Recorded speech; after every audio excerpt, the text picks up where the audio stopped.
So hello everyone and welcome back to my channel. I hope you all are okay. तो आज हम लोग start करेंगे class 8 का chapter 3 that is understanding quadrilateral. Okay, तो मैं बेसिक टू स्टैंडर्ड करवाऊंगी। तो बेसिक में पहले हम लोग समझेंगे प्लेन, इसके बाद हम लोग समझेंगे प्लेन कर्व। ओके, अब देखो प्लेन क्या होता है। प्लेन अगर मैं यहाँ पे मैंने डेफिनेशन लिख दिया है, मैं आप लोगों को समझाती हूँ। इसमें लिखा गया है a flat surface that extend infinitely in two dimension. Okay, अब इसमें क्या बोला गया, इसमें बोला गया है आपके पास क्या एक फ्लैट सरफेस है, ठीक है, जिसे हम लोग क्या कर सकते हैं, जिसे हम लोग एक्सटेंड कर सकते हैं इनफिनाइटली। ठीक है, अब कैसे करेंगे, जैसे मैं बोलती हूँ टू डायमेंशन वाले सरफेस क्या होता है, जैसे ये रहा आपका, ये क्या हो गया, टू डायमेंशनल शेप हो गया, जिसमें क्या होता है, इसमें लेंथ होता है और क्या होता है, ब्रेथ होता है। उसे हम लोग क्या बोलते हैं, टू डायमेंशनल शेप बोलते हैं। ठीक है, अब इसे हम लोग क्या कर सकते हैं, इसे हम लोग इस साइड से भी एक्सटेंड कर सकते हैं, इस साइड से भी एक्सटेंड कर सकते हैं, इस साइड से भी और इस साइड से भी एक्सटेंड कर सकते हैं। तो इसे हम लोग क्या बोलते हैं, प्लेन बोलते हैं। ओके, प्लेन कैसा होता है, टू डायमेंशनल शेप होता है, जिसे हम लोग क्या कर सकते हैं, इनफिनिटली एक्सटेंड कर सकते हैं। अब इस साइड से एक्सटेंड करो या ऊपर से एक्सटेंड करो। ओके, यहाँ तक क्लियर है। उसके बाद आते हैं हम लोग plane curve. Ma'am plane curve क्या होता है, अब देखो इसमें क्या लिखा हुआ है डेफिनेशन, अगर मैं देखूं, a curve that can be drawn on a flat surface without lifting the pen. Okay, इसमें क्या बोला गया, कर्व को हम लोग ड्रॉ कर सकते हैं फ्लैट सरफेस पे। ओके, सपोज कर लो ये आपका कोई फ्लैट सरफेस है, ठीक है, या इसी पे क्या बना लो, ये जो बोर्ड है आपका, ये क्या, ये फ्लैट सरफेस है, ठीक है, इस पे मैं क्या बना सकती हूँ, कर्व बना सकती हूँ। बट यहाँ पे क्या बोला गया, without lifting the pen, pen को उठाए बगैर, बिना पेन को उठाए हुए। जैसे यहाँ पे मैं बनाती हूँ, यहाँ पे मैं कुछ भी बना रही हूँ, ये बन रहा है, ये ऐसे से मैं बना रही हूँ, ठीक है, यहाँ से मैं यहाँ पे छोड़ देती हूँ। तो ये जो आपका बना, ये क्या होगा, ये प्लेन कर्व होगा। ठीक है, ये प्लेन कर्व होगा, क्योंकि यहाँ से मैंने स्टार्ट किया और यहाँ पे क्या किया, मैंने खत्म किया, बीच में मैंने पेन को नहीं उठाया।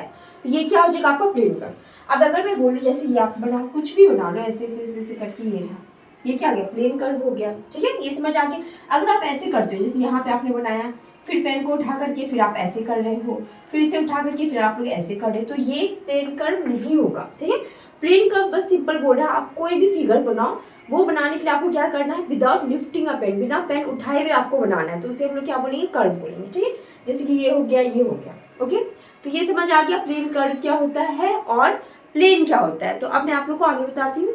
तो अब हम लोग समझेंगे टाइप्स ऑफ कर्व्स। अब देखो कर्व्स के भी क्या होते हैं, टाइप होते हैं। तो फर्स्ट टाइप क्या हो गया, सिंपल कर्व, सेकंड क्या हो गया, नॉन सिंपल कर्व। ओके, अब देखो सिंपल कर्व क्या होता है, यहाँ पे लिखा हुआ अ curve that change its direction but it does not intersect itself. Okay, अगर इसमें क्या बोला गया है, वैसा कर्व जो क्या हो, अपना डायरेक्शन चेंज करे। ठीक है, अपना डायरेक्शन क्या हो, चेंज करे, कुछ भी करे डायरेक्शन, बट उसमें क्या बोला गया, but it does not intersect itself, but अपने से क्या हो, ये जो ये लाइन है, ये खुद से क्या हो, इंटरसेक्ट नहीं हो।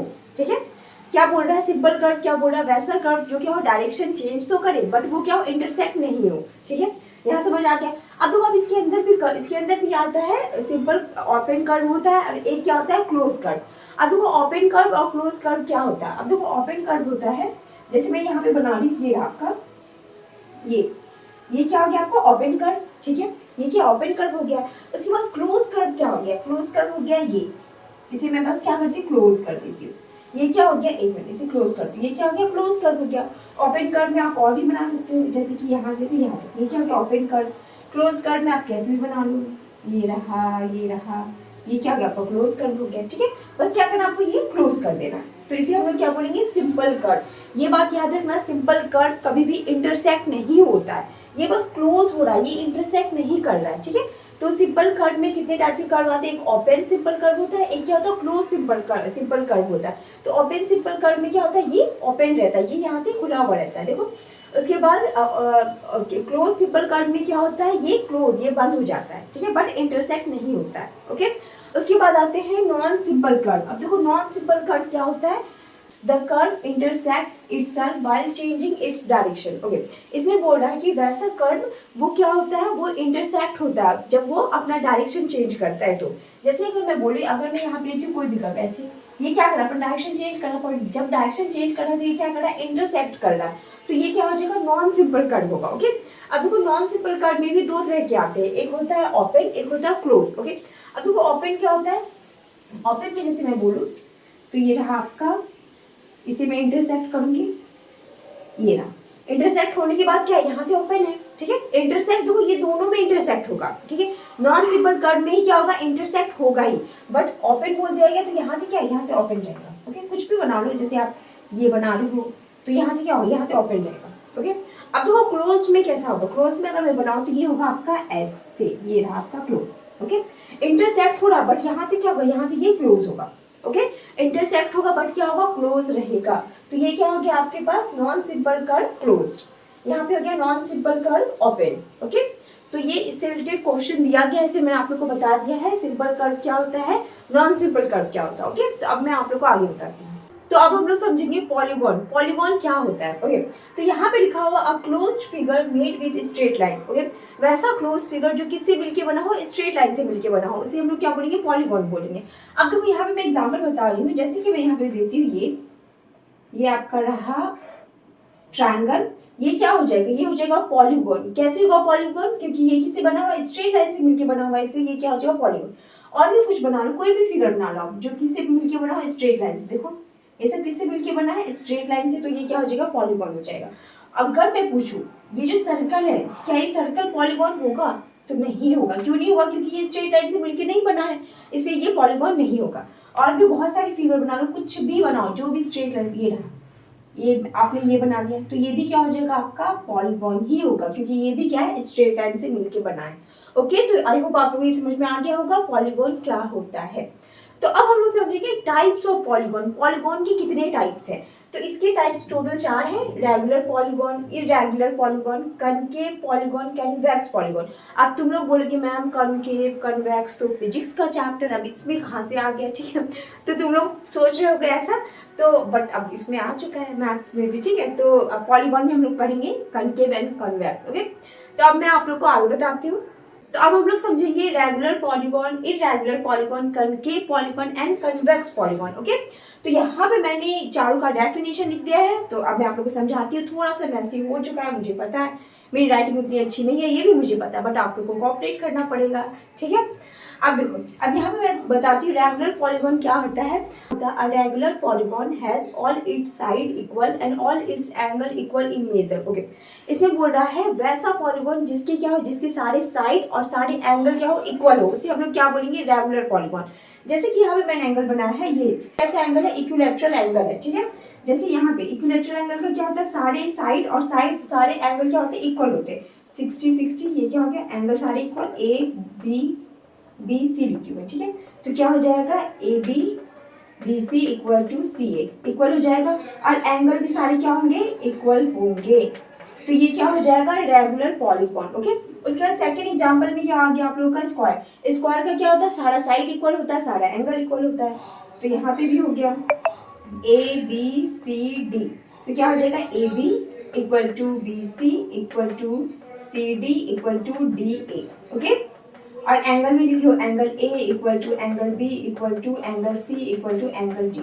ठीक, अब उसके बाद देखो ये समझ आ गया रेगुलर पॉलीगॉन क्या होता है, वैसा पॉलीगॉन जिसके सारे साइड सारे एंगल क्या हो, इक्वल हो, उसे हम लोग क्या बोलेंगे, रेगुलर पॉलीगॉन। अब हम लोग आते हैं इरेगुलर पॉलीगॉन पे। अब इसमें क्या बोल रहा है, an irregular polygon does not have all its sides equal and not all the angles are equal in measure. इसमें बोल रहा है इरेगुलर पॉलीगॉन में वैसे ये एक ऐसा पॉलीगॉन है जिसके सारे साइड इक्वल नहीं होंगे और सारे एंगल भी इक्वल नहीं होंगे, वैसे पॉलीगॉन को हम लोग क्या बोलेंगे, इरेगुलर पॉलीगॉन। जैसे कि आपको क्या, स्केलिन ट्रायंगल, स्केलिन ट्रायंगल क्या होता है, इसके सारे साइड इक्वल नहीं होते और सारे एंगल भी इक्वल नहीं होते। तो ये आपका एग्जाम्पल हो जाएगा इरेगुलर पॉलीगॉन का। जैसे कि यहाँ मैं लिखती हूँ AB not equal to BC not equal to CA। Okay, वैसे angle A not equal to angle B not equal to angle C। Okay, तो वैसे आप एग्जांपल ले सकते हो, वैसा पॉलीगॉन जिसके सारे साइड इक्वल नहीं हो और सारे एंगल भी इक्वल नहीं हो, वो क्या हो जाएंगे, इरेगुलर पॉलीगॉन। ओके, अब यहाँ तक समझ आ गया। अब हम लोग आते हैं कॉनकेव पॉलीगॉन। अब देखो कॉनकेव पॉलीगॉन क्या होता है, a polygon has at least, okay, at least one angle that measure more than 180। Okay, यानी कि यहाँ पे बोल रहा है कॉनकेव पॉलीगॉन एक ऐसा पॉलीगॉन है जिसका जो एक एंगल है वो क्या होगा, 180 से ज्यादा होगा। जिसका एक एंगल क्या होगा 180 से ज्यादा होगा, मोर देन 180 होगा, उसे हम लोग क्या बोलेंगे कॉनकेव पॉलीगॉन। अब एग्जांपल में जैसे मैंने बताया ये आपका क्या ये फिगर है, ठीक है। अब देखो जितना भी एंगल ले लो, यहाँ पे एंगल बनेगा, यहाँ पे एंगल बनेगा, यहाँ पे और यहाँ पे एंगल बनेगा, यहाँ से पे जो एंगल बनेगा ये क्या होगा, ये तो 180 से कम ही एंगल बनेगा ना, 180 से कम बनेगा। बट यहाँ पे जो एंगल बन रहा है ये क्या बन रहा है, ये 180 से ज्यादा एंगल बनेगा। कैसे बनेगा, देखो ये आपका स्ट्रेट लाइन है, अब स्ट्रेट लाइन में क्या बनता है 180 बनता है एंगल। अब स्ट्रेट लाइन से ये ज्यादा हो रहा है तो क्या बनेगा 180 से ज्यादा एंगल बनेगा। तो इसका एक एंगल क्या हो गया 180 से ज्यादा हो गया, तो ये कैसा हो, ये कॉनकेव पॉलीगॉन हो जाएगा। ओके, बस आप लोग को एक चीज देखना है कि बस एक एंगल अगर 180 से ज्यादा हो गया तो वो कैसा पॉलीगॉन होगा, कॉनकेव पॉलीगॉन। ओके, तो ये क्लियर हो गया। इसे मैंने लिख दिया वन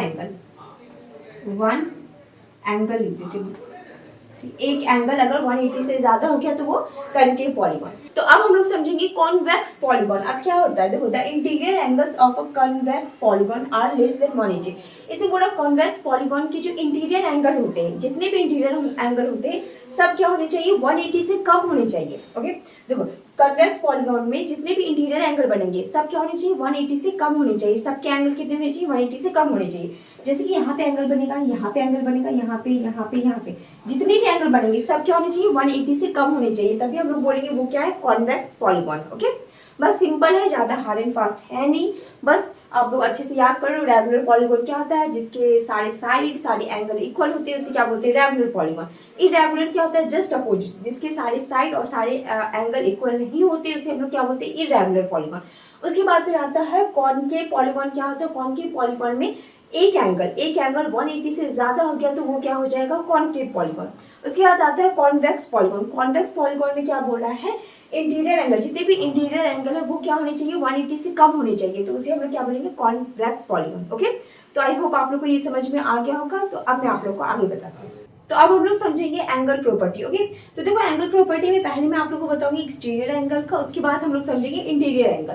तो देखो एक्सटीरियर एंगल क्या होता है, जैसे यहाँ पे आपके पास क्या बना है एक पॉलीगॉन बना हुआ है, ठीक है। अब पॉलीगॉन के जो बाहर एंगल बन रहा है उसे हम लोग क्या बोलते हैं एक्सटीरियर एंगल। जैसे कि ये बन रहा है ये एंगल, ये सब क्या हो जाएगा एक्सटीरियर एंगल। ओके, अब ये समझ आ गया। अब इसमें क्या बोला गया, फर्स्ट में क्या लिखा हुआ है, इसमें लिखा हुआ sum of all exterior angle of a polygon is 360। Okay, इसमें बोला गया जितने भी एक्सटीरियर एंगल होते हैं सबका सम कितना होता है 360 के इक्वल होता है। ठीक है, ये क्या बोला गया, ये फर्स्ट में बोला गया जितने भी एक्सटीरियर एंगल होते हैं उसका सम क्या होता है 360 होता है। ओके, अब सेकंड में क्या बोला गया, सेकंड में बोला गया ईच एक्सटीरियर एंगल, यानी कि जितने भी एक्सटीरियर एंगल है, ठीक है, उसे हम लोग कैसे फाइंड कर सकते हैं 360 डिग्री अपॉन में एन क्या हो जाएगा नंबर ऑफ साइड। ठीक है, अब देखो ये जो फॉर्मूला है ये कब एप्लीकेबल होगा, जब ये जो आपका पॉलीगॉन है वो कैसा पॉलीगॉन होना चाहिए रेगुलर पॉलीगॉन होना चाहिए, यानी कि जितने भी साइड इक्वल होनी चाहिए और सारे एंगल इक्वल होने चाहिए, तभी हम लोग ये फॉर्मूला लगाएंगे। ओके, तो ये मैं आप लोग को बताऊंगी, ये भी मैं बताऊंगी।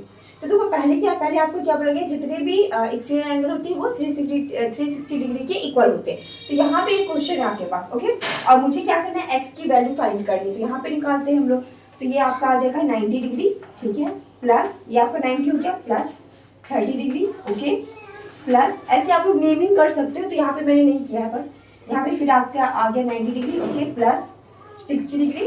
ओके, प्लस कितना हो जाएगा x, plus x equal to ये किसके इक्वल होगा 360 डिग्री के इक्वल होगा। क्यों होगा, क्योंकि जितने भी एक्सटीरियर एंगल है वो क्या होता है 360 डिग्री के इक्वल होते हैं।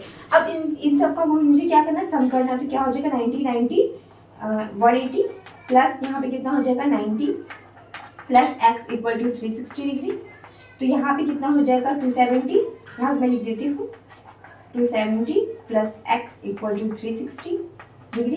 तो एक्स क्या हो जाएगा 360 degree minus 270 equal to x आपको यहाँ मिल गया, एक्स कितना आ जाएगा 90 डिग्री। ओके, तो एक्स की वैल्यू निकल गई, एक्स क्या हो गया 90 डिग्री, तो यहाँ पे लिख देते हैं 90 डिग्री। ओके, आगे ये समझ में आप लोग इजीली फाइंड कर सकते हो। अब उसके बाद आता है ये तो हो गया, उसके बाद सेकेंड आता है। सेकेंड में मैंने क्या बोला था ये कब एप्लीकेबल होगा, जब वो जो आपका पॉलीगॉन हो वो कैसा होना चाहिए रेगुलर पॉलीगॉन होना चाहिए, जितने भी साइड और एंगल क्या होने चाहिए सारे इक्वल होने चाहिए। जैसे कि यहाँ बोला गया आपको क्या करना है ईच एक्सटीरियर एंगल निकालना है, जैसे यहाँ पे फिगर दिया गया, ठीक है। अब ये जो फिगर है ये कैसा है रेगुलर पॉलीगॉन है, और आपको क्या बोला गया इसका एंगल फाइंड करना है, यानी कि देखो सारे एंगल तो इक्वल होंगे, तो आपको क्या करना है एंगल फाइंड करना है। तो देखो कैसे फाइंड करेंगे, ये जो आपको फॉर्मूला है ये फॉर्मूला लिख लो पहले, each exterior angle, each exterior angle, ठीक है, क्या हो जाएगा 360 डिग्री अपॉन में एन। ओके, अब देखो 360 डिग्री क्या हो जाएगा, यहाँ पे लिख लेते हैं अपॉन 360 डिग्री अपॉन में एन। एन क्या हो जाएगा, नंबर ऑफ साइड इसमें, यानी कि इस पॉलीगॉन में कितने साइड है ये काउंट करो, 1 2 3 4 5, 5 साइड है तो 5 लिख देती हूँ मैं। एंगल यहाँ पे आ गया एंगल, अब इसे मैं डिवाइड करती हूँ, 5 7 जा 35, 5 2 जा 10, तो 72, यानी कि जितने भी एंगल इसका, जितने भी एंगल है वो कितने आएंगे 72, ठीक है 72 डिग्री। ये भी आपका 72 हो जाएगा, ये भी 72, ये भी आपका 72 हो जाएगा। ओके, तो ऐसे करके आप क्या कर सकते हो, एंगल फाइंड कर सकते हो रेगुलर पॉलीगॉन का। ओके, तो आई होप आप लोगों को ये समझ में आ गया होगा एक्सटीरियर एंगल का प्रॉपर्टी। तो अब मैं आप लोग को आगे बताती हूँ। तो अब हम लोग समझते हैं ये क्वेश्चन। अब इसमें क्या बोला गया, find the sum of each exterior angle of a regular polygon, जिसमें से आपके पास साइड गिवन है। ओके, आपको बोला गया क्या करना, आपको ईच एक्सटीरियर एंगल निकालना है, किसका, रेगुलर पॉलीगॉन का, जिसमें से आपके पास साइड गिवन है। तो हम लोग क्या करेंगे, फॉर्मूला लगा लेंगे। तो ईच एक्सटीरियर एंगल क्या होता है, each exterior angle 360 degree upon में एन, ये होता है। तो 360 डिग्री यहाँ पे आ गया आपके पास, एन क्या है, नंबर ऑफ साइड क्या है 9 है, तो यहाँ पे कट करेंगे तो 9 4 जा 36, तो यहाँ पे आ जाएगा आपका, यहाँ पे लिखती 40 डिग्री, यानी कि ईच एक्सटीरियर एंगल क्या हो जाएगा 40 डिग्री। ओके, तो अब हम लोग सेकंड का देखते हैं, इसमें भी सेम करना है, ईच एक्सटीरियर एंगल, तो क्या हो जाएगा 360 डिग्री अपॉन में एन, तो 360 डिग्री हो गया, एन क्या हो जाएगा नंबर ऑफ साइड 15, अब 15 से कट करो क्या हो जाएगा, 15 2 34, ठीक है 24 डिग्री, कट करने पे क्या आ जाएगा 24 आ जाएगा, तो ईच एक्सटीरियर एंगल क्या हो जाएगा 24, मैं इसे अच्छे से लिख देती हूँ उसमें 24 डिग्री। ओके, तो आई होप आप लोगों को ये समझ में आ गया होगा। इस टाइप का क्वेश्चन आएगा तो आप लोग कैसे सॉल्व करोगे। ओके, तो अब मैं आप लोग को आगे बताती हूँ। तो अब हम लोग समझेंगे सम ऑफ इंटीरियर एंगल। ओके, तो अभी जस्ट मैंने आप लोग को एक्सटीरियर एंगल के बारे में बताया था, बट यहाँ पे हम लोग समझेंगे इंटीरियर एंगल। ओके, अब देखो सम ऑफ इंटीरियर एंगल में फर्स्ट पॉइंट क्या लिखा हुआ है, sum of interior angle of a polygon equal to n-2 into 180। Okay, इसे बोला गया है, ये जो आपके पास पॉलीगॉन है, पॉलीगॉन में जितने भी इंटीरियर एंगल है वो सारे इंटीरियर एंगल का सम मुझे निकालना था। हम लोग कैसे निकालेंगे, इस फॉर्मूला से निकालेंगे। देखो यहाँ पे कुछ है ना, कुछ एंगल बनेगा, यहाँ पे एंगल बनेगा, यहाँ पे और यहाँ पे एंगल बनेगा। अब मुझे क्या चाहिए, ये सारे एंगल का सम चाहिए, तो मैं कैसे निकालूंगी, तो आपको क्या करना है, ये फॉर्मूला लगाना, जिसमें से एन क्या हो जाएगा number of side, number of side. Okay, तो यहाँ पे एन कितना दिया गया है 1 2 3 4 5 दिया गया है एन, तो यहाँ पे मैं लिखूंगी 5 - 2 ओके इंटू 180 डिग्री, तो यहाँ पे क्या हो जाएगा 3 इंटू 180 डिग्री। ओके, तो यहाँ पे हो जाएगा 0 4 540 डिग्री। ओके, तो यानी कि ये जितने भी इंटीरियर एंगल है, ये सारे इंटीरियर एंगल का सम क्या हो जाएगा 540 डिग्री। ओके, तो ऐसे ही करके आप लोग निकाल सकते हो, कोई भी पॉलीगॉन दिया गया, जैसे कि सपोज करके मैं ले लेती हूँ ये आपके पास दिए गए, ठीक, चलो यही दिया। वैसे तो आपको ये पता होगा ये क्वाड्रिलेटरल और इसका सम क्या होता है 360 डिग्री होता है, बट कोई और ले लो, जैसे 2 3 4 5, ठीक है, और भी कोई सा ले लो। तो अगर आपसे पूछा जाए इसमें जितने भी इंटीरियर एंगल इसका सम क्या होगा, तो आप लोग क्या करोगे, ये फॉर्मूला लगा करके निकाल सकते हो। ओके, n-2 इंटू 180 डिग्री, जिसमें से n क्या हो जाएगा नंबर ऑफ साइड, जितने साइड है यहाँ पे आपको लिखना है, उसमें क्या करना 2 माइनस करना, फिर 180 से मल्टीप्लाई करना है। ओके, अब उसके बाद आता है सेकंड में ईच इंटीरियर एंगल, आपको क्या करना है ईच इंटीरियर एंगल निकालना है। और ये याद रखना, ईच इंटीरियर एंगल या ईच एक्सटीरियर एंगल कब निकालते हैं, जब कोई भी पॉलीगॉन क्या हो, रेगुलर पॉलीगॉन हो, यानी कि जितने भी साइड और एंगल इक्वल हो कोई भी पॉलीगॉन के, तभी हम लोग निकालते हैं ईच इंटीरियर एंगल और ईच एक्सटीरियर एंगल। तो यहाँ पे मुझे क्या करना है, ईच इंटीरियर एंगल निकालना है, यानी कि मुझे पता करना है हर एक, ये जितने भी एंगल है ये सारे एंगल कितने होंगे, ठीक है, ये सारे एंगल कितने होंगे। तो कैसे निकालेंगे 180 minus each of exterior angle, मुझे क्या करना है 180 में किसे माइनस करना है, ईच ऑफ एक्सटीरियर एंगल को माइनस करना है, ठीक है। अब तुम लोग बोलोगे मैम एक्सटीरियर एंगल कैसे फाइंड करें, तो देखो ईच एक्सटीरियर एंगल मैंने बताया था आप लोग को फाइंड करना, यहाँ पे मैं बताती हूँ। जैसे यहाँ पे मैं फिगर बनाती हूँ, ये रहा आपका फिगर, ठीक है, ये ऐसे समथिंग ये रहा, ठीक है। अब एक बात बताओ, यहाँ पे कितना एंगल बन रहा है, एक ये बन रहा है 1 2, एक यहाँ बन रहा है 3 4 बन रहा है, और इसे ले लेती हूँ 5। ओके, इसे मैं छोड़ देती हूँ। तो एक्सटीरियर एंगल कितना बन रहा है 1 2 3 4, 4 बन रहा है एक्सटीरियर एंगल। तो ईच एक्सटीरियर एंगल कैसे निकालते थे, each exterior angle 360 degree upon में एन करते थे ना, तो 360 डिग्री, एन क्या हो गया नंबर ऑफ साइड, तो कितने साइड है 1 2 3 4, 4 साइड है। ठीक है, अब इसे कट करते हैं तो यहाँ पे क्या हो जाएगा 9 4 जा 36, तो 90 डिग्री, यानी कि जितने भी एंगल है वो सारे कितने के आ जाएंगे 90 डिग्री के आएंगे। ओके, तो ये निकल गया आपका। ठीक है, अब देखो ईच एक्सटीरियर एंगल निकल गया, तो यहाँ पे मैं लिख देती हूँ 90 डिग्री। ओके, और आपको क्या करना है, आपको निकालना है ईच इंटीरियर एंगल, यानी कि ये वाला पार्ट निकालना है, हर एक इंटीरियर एंगल कितना होगा। तो यहाँ पे मैं क्या करूँगी 180 में से 90 को माइनस कर दूंगी, तो क्या आ जाएगा आपका ईच एक्सटीरियर एंगल यानी कि 90 डिग्री, यानी कि जितने भी एक्सटीरियर एंगल हैं तो इसमें आ जाएगा जितने भी इंटीरियर एंगल है वो कितने डिग्री के 90 डिग्री के। ठीक है, तो यहाँ पे याद रखना मैं इसमें ऐसे बता रही हूँ, ये फिगर नहीं है, सपोज करो ये फिगर आपका। ठीक है, इसलिए आपका बोला गया इंटीरियर एंगल, तो यहाँ पे क्या आ जाएगा 90 डिग्री आ जाएगा। ठीक, तो ऐसे आप लोग क्या कर सकते हो, इसे फाइंड कर सकते हो। उसके बाद आता है number of diagonal in polygon, यानी कि कोई भी आपके पास पॉलीगॉन दिया गया, आपको क्या बोला गया उसका डायगोनल निकाला है, कितना डायगोनल होगा, तो आप लोग कैसे फाइंड करोगे। तो वही सेट बताती हूँ, जैसे कि आपके पास दिया गया है ये फिगर, ये रहा। ठीक है, ये आपके पास क्या है रेक्टेंगल, और आपसे पूछा गया इसका क्या करना, आपको डायगोनल बताना, तो मुझे क्या करना है ये फॉर्मूला लगाना है n माइनस 3 अपॉन में 2। तो n क्या हो जाएगा नंबर ऑफ साइड, तो कितने साइड है इसमें 1 2 3 4, 4 साइड है, तो यहाँ पे मैं करूँगी 4 माइनस 3 अपॉन में 2, तो यहाँ पे क्या हो जाएगा 4 में से 3 क्या हो जाएगा, तो क्या हो जाएगा 1, 4 इंटू 1 अपॉन में 2, 2 2 जा 4, तो यहाँ पे क्या हो जाएगा 2, ये जो 2 आया है ये क्या हो जाएगा 2 इसके डायगोनल हो जाएंगे। ओके, जो भी यहाँ पे नंबर आएगा उतने उसके डायगोनल हो जाएंगे। तो आई होप आप लोगों को ये समझ में आ गया होगा। तो अब हम लोग समझेंगे क्वाड्रिलेटरल क्या होता है। तो देखो क्वाड्रिलेटरल क्या होता है, a polygon which has 4 side, यानी कि वैसा पॉलीगॉन जिसमें क्या हो, जिसमें 4 साइड हो, उसे हम लोग क्या बोलते हैं क्वाड्रिलेटरल बोलते हैं। ठीक है, जैसे मैं यहाँ पे फिगर बनाऊं तो ये क्या हो जाएगा, ये हो जाएगा आपका क्वाड्रिलेटरल, इसमें कितने साइड है, इसमें 4 साइड है, तो ये हो गया क्वाड्रिलेटरल। ठीक है, और भी इसमें क्या होते हैं, देखो 4 साइड होता है। ठीक है, और क्या होते हैं 4 एंगल होते हैं, और क्या होता है 4 वर्टिसेस होते हैं, वर्टिसेस। अब तुमको वर्टिसेस नहीं याद है तो मैं बता देती हूँ, ये जो कॉर्नर पॉइंट है इसे हम लोग क्या बोलते हैं वर्टिसेस बोलते हैं। तो कितना कॉर्नर पॉइंट है 1 2 3 4, ठीक है 4 कॉर्नर पॉइंट है तो 4 वर्टिसेस हो गया। अब देखो साइड कितना है 1 2 3 4, 4 साइड हो गया। ठीक है, एंगल कितना हो गया 1 2 3 4, 4 एंगल हो गया, तो इसे हम लोग क्या बोलेंगे क्वाड्रिलेटरल। नेम कर देती हूँ मैं ABCD।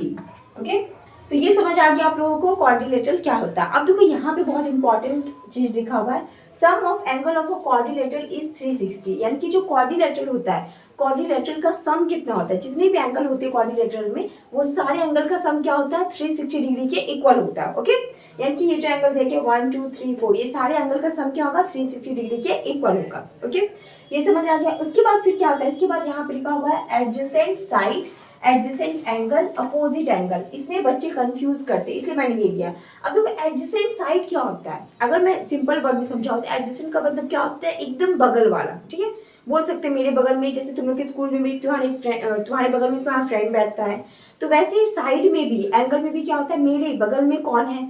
ठीक है, ये एक एंगल है, एक एंगल के बगल में कौन एंगल है, तो उसे हम लोग क्या बोलते हैं एडजेसेंट बोलते हैं। जैसे मैं समझाती हूँ एडजेसेंट साइड, जैसे यहाँ पे लेती हूँ मैं ABCD, तो यहाँ पे जो आपके पास AD दिया गया और आपसे पूछा जाए AD का एडजेसेंट साइड कौन होगा, तो कौन होगा AB हो जाएगा और DC होगा। ठीक है, तो AD का एडजेसेंट साइड कौन सा हो जाएगा AB और क्या हो जाएगा DC। ठीक है, खुद देखो ये क्या हो गया AD हो गया, AD का एडजेसेंट, AD के बगल में कौन सा साइड है AB है और कौन सा है DC दिया गया, तो ये क्या हो जाएगा एडजेसेंट साइड हो जाएगा। ओके, उसके बाद आता है एडजेसेंट एंगल। अगर मैं बोलूँ यहाँ पे मैंने एंगल बना दिया और आपको आपसे बोल दे कि ये जो D पे एंगल बन रहा है, ठीक है एंगल D पे जो एंगल बन रहा है इसका एडजेसेंट एंगल कौन सा होगा, तो इसके बगल में कौन सा एंगल है, इसके बगल में एक एंगल ये है और एक एंगल ये है, इसके बगल में एक ये एंगल और ये एंगल है, तो इसका एडजेसेंट एंगल क्या हो जाएगा एंगल A और एंगल C। ठीक है, तो एंगल D का एडजेसेंट एंगल क्या हो जाएगा एंगल A और एंगल C। ये क्लियर है। उसके बाद फिर आते हैं अपोजिट एंगल। अपोजिट एंगल क्या होता है, देखो एंगल डी हो गया, इसके जस्ट अपोजिट क्या आ रहा है, एंगल बी। वैसे एंगल ए के जस्ट अपोजिट क्या आ रहा है, एंगल सी, तो ये क्या हो जाएगा, अपोजिट एंगल। वैसे अपोजिट साइड क्या हो जाएगा, ए बी, इसके जस्ट अपोजिट क्या है, ये है डी सी है, और ए डी के जस्ट अपोजिट क्या हो गया, आपका बी सी हो गया, ठीक है। तो ये हो गया आपका अपोजिट साइड। ओके, ये आई होप आप लोग को ये समझ में आ गया होगा। एडजेसेंट साइड क्या होता है, एडजेसेंट एंगल क्या होता है, opposite angle, opposite side, quadrilateral. Okay, तो अब मैं आप लोगों को आगे बताती हूँ। तो अब हम लोग समझेंगे क्वाड्रिलेटरल के कुछ प्रॉपर्टीज के बारे में। ओके, तो पहले देखो क्वाड्रिलेटरल आप लोगों को पता चल गया क्या होता है, जिसके 4 साइड होते हैं उसे हम लोग क्या बोलते हैं, क्वाड्रिलेटरल बोलते हैं। ओके, जैसे कि देखो पैरेललोग्राम हो गया, रेक्टेंगल हो गया, ट्रेपीजियम हो गया, स्क्वायड हो गया, काइट हो गया, ट्रेपीजियम, ये सब क्या हो जाएगा, ये सब क्वाड्रिलेटरल होगा। क्यों होगा क्वाड्रिलेटरल, क्योंकि इसमें क्या होते हैं, 4 साइड होते हैं। ओके, अब मुझे क्या करना है, ये सब की प्रॉपर्टीज के बारे में पढ़ना है, तो स्टार्ट करती हूँ मैं। अब देखो यहाँ पे क्या दिया गया, फर्स्ट में दिया गया पैरेललोग्राम। तो पैरेललोग्राम का पहले देख लो फिगर कैसा होता है, ये होता है। उसके बाद देखो इसमें फर्स्ट प्रॉपर्टीज क्या दिया गया, फर्स्ट इसमें क्या बोला गया है, ए बी किसके पैरेलल होगा, डी सी के, यानी कि ये जो लाइन दिया हुआ ए बी, ये किसके पैरेलल हो जाएगा, डी सी के पैरेलल होगा, ठीक है। उसके बाद क्या बोला गया, A D parallel to B C, ये जो दिया गया आपके पास ए डी, ये किसके पैरेलल होगा, बी सी के पैरेलल हो जाएगा। ओके, अब उसके बाद एक चीज और यहाँ पे मेंशन किया है, ए बी क्या होना चाहिए, डी सी के इक्वल भी होगा, यानी कि ये जो लाइन है ये ए बी, ये किसके इक्वल होगा, डी सी के इक्वल होगा, और ये जो दिया हुआ ए डी, ये किसके इक्वल होगा, बी सी के इक्वल होगा। ओके, ये था आपका फर्स्ट प्रॉपर्टी। अब देखो सेकंड में समझते हैं, सेकंड में क्या बोला, अपोजिट एंगल आर इक्वल, यानी कि पैरेललोग्राम के जो अपोजिट एंगल है वो क्या होंगे, वो इक्वल होंगे। जैसे कि ये एंगल डी किसके इक्वल होगा, एंगल बी के इक्वल होगा, एंगल ए किसके इक्वल होगा, एंगल सी के इक्वल होगा। ओके, तो ये समझ आ गया। उसके बाद आते हैं हम लोग थर्ड पॉइंट पे। अब तो थर्ड पॉइंट में क्या बोला, ये बहुत इंपॉर्टेंट है, इसे बोला एडजेसेंट एंगल आर सप्लीमेंट, ठीक है। अब देखो एडजेसेंट एंगल ये क्या होगा, सप्लीमेंट होगा। अब सप्लीमेंट क्या होता है, दो एंगल का, जब दो एंगल का सम क्या होता है, 180 डिग्री होता है, तो उसे हम लोग क्या बोलते हैं, सप्लीमेंट बोलते हैं। तो यहाँ पे क्या बोल रहा है, जो एडजेसेंट एंगल होगा वो क्या होगा, 180 डिग्री के इक्वल होगा, यानी कि एडजेसेंट एंगल क्या हो जाएगा, ये और ये, ए और डी, ये दोनों क्या होगा, एडजेसेंट एंगल होगा, तो ये दोनों क्या होगा, 180 डिग्री के इक्वल होगा। वैसे ही बी डी और सी ये दोनों क्या हो जाएगा, एडजेसेंट एंगल होगा, तो ये क्या हो जाएगा, 180 के इक्वल होगा। वैसे ही हो गया आपका BC, ये भी क्या हो गया, एडजेसेंट एंगल हो गया, यानी कि बगल वाला एंगल क्या होता है, एडजेसेंट एंगल होता है, तो ये क्या होगा, 180 के इक्वल होगा, ठीक है। ये भी हो जाएगा 180 के इक्वल। तो ये समझ आ गया। उसके बाद आते हैं हम लोग फोर्थ पॉइंट पे। अब देखो इसमें क्या लिखा हुआ है, डायगोनल्स बाइसेक्ट ईच अदर। यहाँ बोल रहा है ये जो आपको डायगोनल दिया है ये क्या हो जाएगा, बाइसेक्ट करेगा, ठीक है। डायगोनल क्या होगा, बाइसेक्ट करेगा। बाइसेक्ट करने का क्या मतलब, अगर मैं यहाँ पे बोलती हूँ, जैसे यहाँ पे लेती हूँ मैं यही डायगोनल, ठीक है, ये क्या हो रहा है, ये डायगोनल, ये क्या हो रहा है, ये बाइसेक्ट हो रहा है, यानी कि ये जो लाइन है, ये जो बड़ा सा लाइन है, इसे क्या कर रहा है, दो इक्वल पार्ट में डिवाइड कर रहा है। क्या कर रहा है, दो इक्वल पार्ट में डिवाइड कर, यानी कि ये लाइन इसके इक्वल होगा और ये क्या होगा, ये इसके इक्वल होगा, ठीक है। वैसे ही यहाँ पे लिखा गया है, AC क्या हो रहा है, DB को बाइसेक्ट कर रहा है। जब ये दोनों लाइन, ये डायगोनल दोनों क्या होगा, बाइसेक्ट हो जाएगा, तो यहाँ पे OA किसके इक्वल हो जाएगा, OC के इक्वल हो जाएगा, ये इसके इक्वल हो जाएगा, और OD किसके इक्वल हो जाएगा, OB के इक्वल हो जाएगा। ओके, ये समझ में आ गया। जैसे कि देखो ये जो दिया हुआ ना OA, ये अगर 3 सेंटीमीटर है तो ये भी क्या हो जाएगा, 3 सेंटीमीटर हो जाएगा। ओके, वैसे ही OD अगर ये 4 सेंटीमीटर है तो ये भी क्या हो जाएगा, 4 सेंटीमीटर हो जाएगा। ओके, ये समझ आ गया, डायगोनल बाइसेक्ट ईच अदर, ये क्लियर हो गया पैरेललोग्राम। अब हम लोग समझेंगे रेक्टेंगल। अब देखो रेक्टेंगल क्या होता है, रेक्टेंगल भाई 4 साइड, ये क्या है, क्वाड्रिलेटरल है। अब इसमें भी क्या, इसमें भी सेम प्रॉपर्टी, जितने पैरेललोग्राम में प्रॉपर्टीज फॉलो करते हैं ये सारी प्रॉपर्टीज किसमें फॉलो करेंगे, इसमें फॉलो करेंगे, ठीक है। बट यहाँ पे देखो, यहाँ पे क्या बोल रहा है, फिर भी मैंने लिख दिया है, समझ लो। AB किसके पैरेलल होगा, DC के, ये जो लाइन ये किसके पैरेलल होगा, इसके पैरेलल होगा, और AD किसके पैरेलल होगा, BC के पैरेलल होगा। ओके, और ये साइड क्या होगा, इक्वल भी होगा, यानी कि AB DC के इक्वल होगा और AD BC के इक्वल होगा। ओके, उसका सेकंड में क्या बोल रहा है, जितने भी एंगल है सारे एंगल कितना एंगल बनाएंगे, 90 डिग्री, यानी कि जितने भी एंगल होंगे सब 90 डिग्री होंगे। ओके, उसके बाद थर्ड में क्या बोल रहा है, एडजेसेंट एंगल, ये जो आपके पास एडजेसेंट एंगल है वो क्या होगा, 180 होगा, सप्लीमेंट होगा, यानी कि एडजेसेंट एंगल क्या हो जाएगा, ये और ये, ठीक है, ये और ये, D angle C angle B, ये सब क्या हो जाएगा, 180 डिग्री के इक्वल हो जाएगा। तो यहाँ पे मैं लिख देती हूँ angle A plus angle B, ये क्या हो जाएगा, 180 डिग्री के इक्वल होगा। क्लियर है, ये समझ आ गया। वैसे ही एंगल D एंगल C, ये क्या हो जाएगा, 180 डिग्री के इक्वल होगा, ठीक है। उसके बाद आते हैं 4 में क्या बोला, डायगोनल्स आर इक्वल, ये इसके जो डायगोनल्स होते हैं ये क्या होते हैं, इक्वल होते हैं। ये हमेशा याद रखना, ये जो डायगोनल है ये क्या होंगे, इक्वल होंगे। अगर इसका लेंथ, ये पूरे का लेंथ अगर 5 सेंटीमीटर है, तो इस पूरे का भी क्या होगा 5 सेंटीमीटर ही लेंथ होगा। ओके, तो ये याद रखना, ये बहुत इंपॉर्टेंट है, इसमें स्टार में कर देती हूँ। डायगोनल क्या हो जाएगा, इक्वल होगा, तो ए सी इक्वल टू डी बी। ये क्लियर हो गया। तो अब मैं बताती हूँ आप लोग को रोम्बस। अब देखो रोम्बस क्या बोला गया, इसमें बोला गया है diagonal bisect each other at 90 degree. इसमें क्या बोला गया, ये जो डायगोनल दिया गया है, ठीक है, ये डायगोनल है, ठीक है, ये क्या कर रहा है, ये बाइसेक्ट कर रहा है, बाइसेक्ट तो कर रहा है, पर कितने में बाइसेक्ट कर रहा है, 90 डिग्री पे, यानी कि यहाँ पे जितना भी एंगल बनेगा ये क्या होगा 90 डिग्री होगा, ठीक है। 90 डिग्री पे क्या कर रहा है, ये बाइसेक्ट कर रहा है, और इस जो बाइसेक्ट करा तो इसमें इसका साइड, ये जो साइड है ये इसके इक्वल हो जाएगा, ये इसके इक्वल हो जाएगा। ओके, ये क्लियर हो गया। उसके बाद क्या बोल रहा है, ऑल साइड्स आर इक्वल, यानी कि रोम्बस के जितने भी साइड है सब क्या होंगे, इक्वल होंगे, ये सारी साइड क्या होंगे, इक्वल होंगे। उसके बाद क्या बोल रहा है, एडजेसेंट एंगल आर सप्लीमेंट, इसमें जो एडजेसेंट एंगल है वो क्या होगा, सप्लीमेंट होगा, यानी कि ये एंगल इस दोनों का सम क्या हो जाएगा 180, इस दोनों का सम क्या हो जाएगा 180, एंगल ए एंगल बी का सम कितना हो जाएगा 180 डिग्री, ठीक है। वैसे ही आप दो एंगल ले लो, बगल वाला एंगल लेना है क्योंकि एडजेसेंट एंगल बोला गया, तो बगल वाले दो एंगल का सम क्या होगा 180 डिग्री होगा। उसके बाद आते हैं उसके बाद देख लो ऑल प्रॉपर्टीज ऑफ पैरेललोग्राम। इसमें बोला गया जितने भी पैरेललोग्राम में प्रॉपर्टीज फॉलो हो रहा वो सारी प्रॉपर्टीज इसमें फॉलो होगा। ओके, तो आई होप आप लोग को समझ में आ गया होगा रोम्बस के बारे में, रेक्टेंगल के बारे में, पैरेललोग्राम के बारे में। अब मैं आप लोग को आगे बताती हूँ। तो अब हम लोग समझेंगे स्क्वायर, ट्रेपेजियम एंड काइट की प्रॉपर्टीज। ओके, अब देखो स्क्वायर में अगर देखिए तो इसमें क्या होता है, ऑल प्रॉपर्टीज ऑफ पैरेललोग्राम, यानी कि पैरेललोग्राम में जितने भी प्रॉपर्टीज फॉलो होते हैं वो सारी प्रॉपर्टीज स्क्वायर में फॉलो होंगे। ओके, यानी कि देखा जाए तो इसमें क्या, इसकी जितने भी साइड है, जितने भी एंगल है वो सारे एंगल कितने होंगे 90 डिग्री के होंगे, ऑल एंगल्स आर इक्वल होंगे और 90 डिग्री के होंगे, ठीक है। उसके बाद जितने भी साइड है सारे साइड क्या होंगे, इक्वल होंगे, सारे साइड क्या होंगे, इक्वल होंगे, ठीक है। और इसमें क्या बोला गया, all properties of rectangle and rhombus, यानी कि रेक्टेंगल और रोम्बस में जितने भी प्रॉपर्टीज फॉलो हो रहे हैं सारी प्रॉपर्टीज इसमें फॉलो होंगे। यानी कि डायगोनल क्या होगा, बाइसेक्ट करेगा, ठीक है, डायगोनल बाइसेक्ट करेगा कितने पे, 90 डिग्री पे, ठीक है। तो ये हम लोगों ने पढ़ा था, इसमें रोम्बस में पढ़ा था, रोम्बस में क्या हो रहा था, बाइसेक्ट कर रहा था 90 डिग्री पे, ठीक है। तो इसमें क्या करना है, इसे बाइसेक्ट करना 90 डिग्री पे, और ये क्या होगा, इक्वल होगा। यहाँ पे मैं ओ कर देती हूँ, ओ ए किसके इक्वल हो जाएगा, ओ सी के इक्वल हो जाएगा, ओ डी किसके इक्वल हो जाएगा, ओ बी के इक्वल हो जाएगा। ओके, और ये जो डायगोनल है ये क्या होगा, ये इक्वल भी होगा। तो बस आप लोग ये समझो, ये जो स्क्वायर है, स्क्वायर में पैरेललोग्राम में जितना भी प्रॉपर्टीज है वो सारी प्रॉपर्टीज फॉलो करेंगे।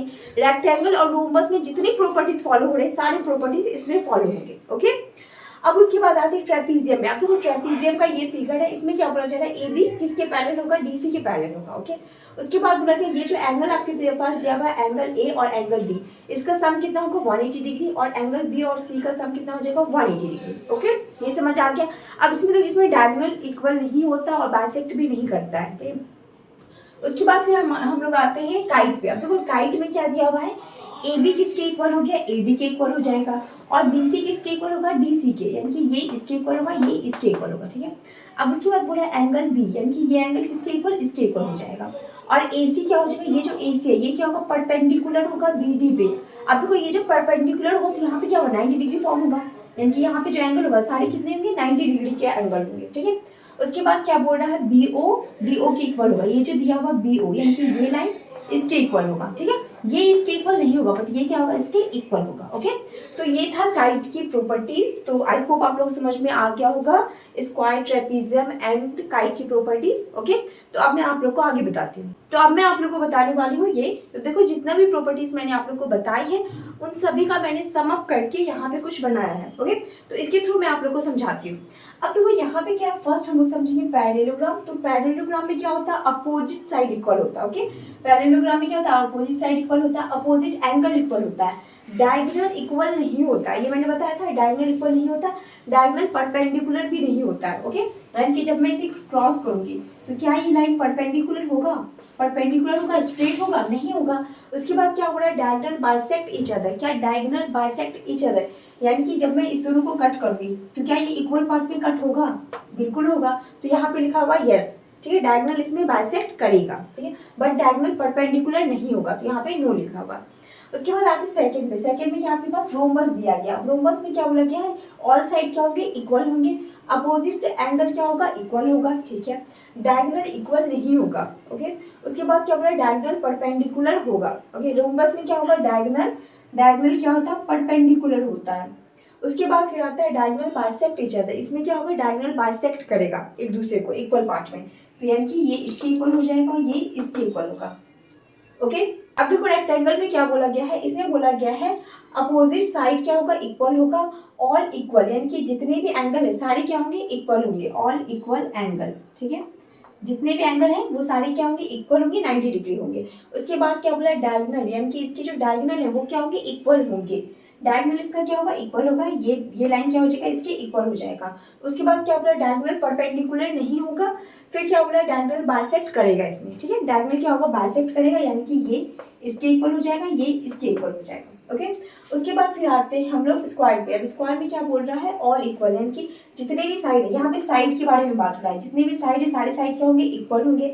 अब यहाँ पे एंगल के बारे में बात कर रहे हैं, जितने भी एंगल है सारे एंगल क्या होंगे, इक्वल होंगे और 90 डिग्री फॉर्म करेंगे। उसके बाद क्या बोला, डायगोनल इक्वल, इसमें क्या होगा, डायगोनल इक्वल होगा, ठीक है, इसका डायगोनल क्या हो जाएगा, इक्वल होगा।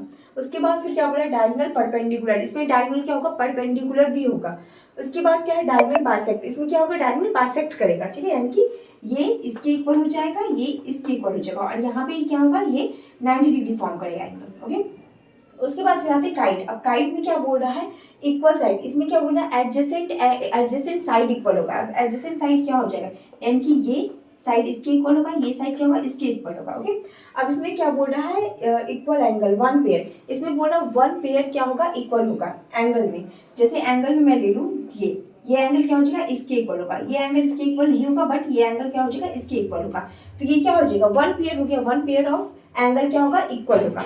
उसके बाद फिर आ जाओ डायगोनल इक्वल, इसमें डायगोनल इक्वल नहीं होगा।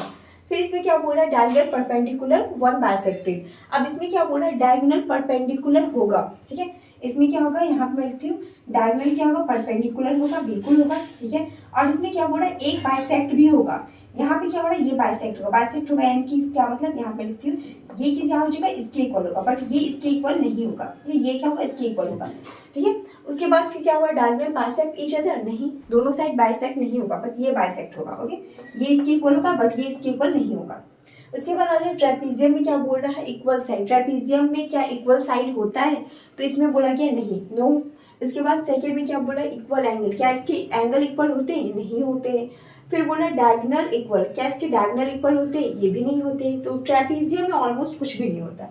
तो डायगोनल परपेंडिकुलर, ये भी नहीं होता। डायगोनल बाइसेक्ट ईच अदर, तो ये भी नहीं होता। ओके, तो ये था जो मैंने प्रॉपर्टीज बनाई है, ये मैंने शॉर्ट फॉर्म में लिखा है, तो आप लोग इसका स्क्रीनशॉट ले सकते हो। ओके, तो अब देखो ये चैप्टर यहाँ पे ओवर हो रहा है। इस चैप्टर में जितना कुछ भी था वो मैंने आप लोग को बता दिया है। अब मैं आप लोग को एक क्वेश्चन करवाती हूँ, ओके, उसके बाद ये ओवर हो जाएगा। हम लोग समझेंगे ये क्वेश्चन। अब देखो इसमें क्या बोला गया, find the value of x and y. मुझे क्या करना है, एक्स और वाई की वैल्यू निकालनी है। अब आपके पास क्या दे दिया, एक पैरेललोग्राम है, ठीक है, जिसमें से ये जो आपके पास क्या दिया, ओबी कितना 20 दिया गया, ओ आर कितना दिया गया, वाई प्लस 7, ये 60 दिया गया 7, और ये क्या दिया गया, y plus x plus y दिया गया। ओके, और आपको क्या बोला गया है, एक्स और वाई की वैल्यू निकालनी है। अब देखो प्रॉपर्टीज याद करो, प्रॉपर्टीज में क्या बोला गया है, ओ एस किसके इक्वल हो जाएगा, ओ क्यू के इक्वल है। वैसे ही ओपी किसके इक्वल है, ओ आर के इक्वल है। ये क्या हो रहा है, ये जो डायगोनल है ये क्या हो रहा है, बाइसेक्ट होता है। पैरेललोग्राम में डायगोनल क्या होता है, बाइसेक्ट होता है, इसलिए क्या होता है, ये इसके इक्वल होता है, ये इसके इक्वल होता है। तो यहाँ पर मैं लिखूंगी ओ एस हो गया आपके पास 16 किसके इक्वल है, ओ क्यू के इक्वल है, यानी कि एक्स प्लस वाई के इक्वल है। वैसे ही ओपी यहाँ पे आके 20 किसके इक्वल हो जाएगा, वाई प्लस 7 के इक्वल हो जाएगा। अब मैं 7 इस साइड लाती हूँ, तो 20 माइनस 7 इक्वल टू वाई। तो यहाँ पे क्या आ जाएगा, यहाँ पे आ जाएगा 13 इक्वल टू वाई।